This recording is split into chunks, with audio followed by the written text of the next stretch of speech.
అది కాదు. మన దగ్గర అంటే దైవ చింతనతో చేసే స్థలానికి ఒక భోగం ఉంటుంది. స్థలాభోగం, శిలాభోగం. స్థలకు అట జపం చెయ్యంగా మంత సిద్ధిస్తుందట. ఇక మరామరామరాలకు రామ అవుతుందట. చూడండి, మరామర కశ్యపనండి రామరామ అవుతుంది. అట్టనే శివ పంచాక్షర కూడా ఒక పంచాక్షి ఎడిపి చెప్పడం పంచాక్షి జపం అవుతుంది. కొన్ని మంత్రాలు ఎలా ఉంటాయంటే విశేషంగా పైగా శివ అనుకో, అక్కడ అమ్మవారు ముందు వస్తుంది, అయ్యవారితో అలా రెండు కలిపి అక్షరం వస్తుందన్నమాట.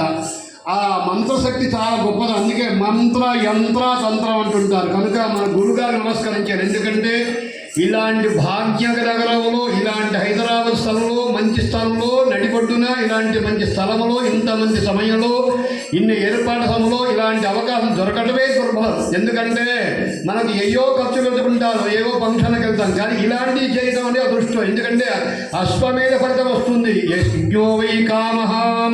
పూర్వకాలంలోట ఏదో ఖర్చు చేయాలంటే భయపడాలట, అయ్యో అంత ఖర్చు. కానీ భగవద్ భక్తితో అందరు కలిసి ఇలా సమిష్టిగా దాన్ని చేసేవాడు. దాన్ని ఏకాహం అంటారు. ఏకం అంటే ఒకటి. ఇంతమంది కూర్చొని గురుగారు సన్నిధిలో చేస్తుంటారంటే మన తరించడం కాదు, 7 తరాలు తరిస్తారట. ఆ సప్తరాత్రాత్ ప్రజాకామ, ఆ పంచరాత్రాత్ పశుకామ, అన్నాద్యకామ అందరు తరిస్తారట. ఎందుకు